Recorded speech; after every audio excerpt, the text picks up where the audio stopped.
Hey everybody, do business schools really understand online learning? I would argue no, they don't. Now here's an article that appeared in the Financial Times recently called Business Schools Get to Grips with Online Learning. Now this is a very positive article. It talks about how everything's rosy and everything's fine and enrollment is up and business schools and universities are doing great and they understand online learning and all the students love it and everybody's happy and this is the way of the future.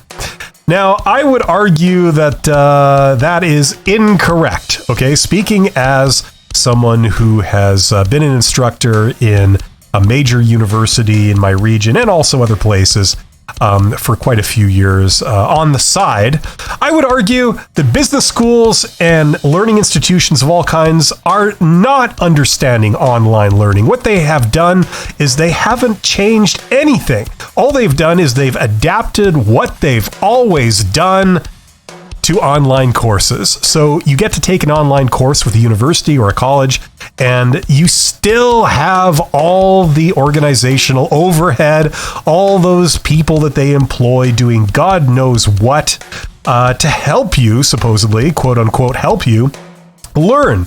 Now, I would argue that this is an old model, okay? Now, the vast majority of learning has moved online. Okay, there are incredible resources like YouTube, LinkedIn, even Facebook, and a lot of other online platforms that do online learning. And they've done a fantastic job without any of the administrative overhead that universities have. They've done a completely different model. Now, let's face it, the vast majority of learning that people do is, how can I put this? It's sort of edutainment. It's something you learn for fun or you learn for your own interest, right? There's no real verification of what you've learned. There's no real accreditation or objectivity from a third party that can confirm what you know and what you've done. It's more for your own personal enrichment. Okay, now a lot of universities and a lot of schools, they regard that as not real learning. They regard that as sort of entertainment. But I would argue that in this new economy, with a lot of people becoming entrepreneurs and starting their own business and finding that they don't have to follow a traditional career path, that's all the learning they need.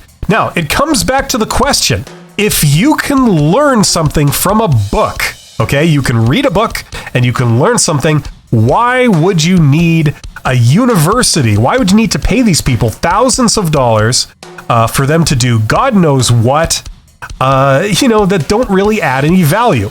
All my experiences teaching in university and in a lot of colleges and things like that over the years are that the courses that they offer are simply taught out of a book. And that means that they order a book from a book publisher, they base the entire course on that book, and all the evaluations come right out of that book, and it's self-contained within the book.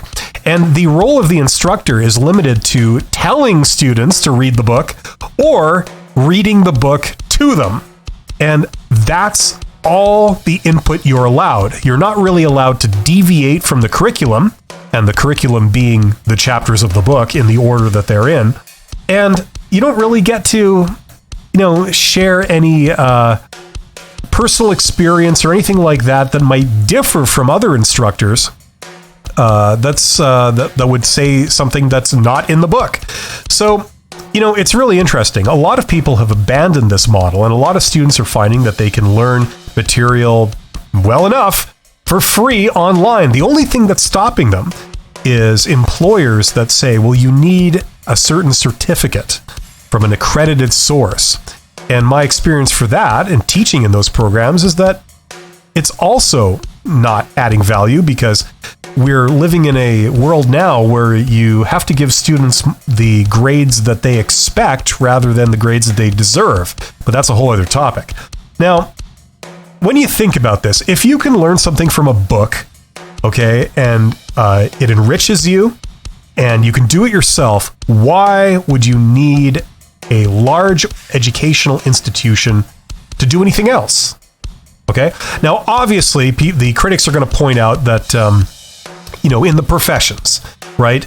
it's different, right? If you want to be a doctor or a lawyer or an engineer or an architect or anything like that, then obviously it's a different ballgame. Okay, you need accreditation, you need verification of what you know and what your abilities are, and that's a whole different thing. So yes, I would agree with that. However, a lot of the growth areas of education are not in the professions. They're in, I don't know what you call it, but the new model of learning, which is going online, taking free courses, watching free videos, and enriching yourself that way. And if you are an entrepreneur, or if you're somebody that is working in an unregulated field of study that's not a profession, that doesn't have an industry association, that is perfectly sufficient.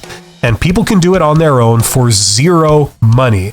So that begs me to the question, why do we need large educational institutions the way we did in the past when we have this new model of education that the internet has brought us? I would throw that question out to you, and I'm interested to hear what you think about this. Let me know in the comments what you think. Are universities, business schools, and other established traditional educational organizations still relevant for areas that are not professions? Let me know in the comments. Thank you very much for your attention. You guys are awesome. I will see you on the next video. Take care.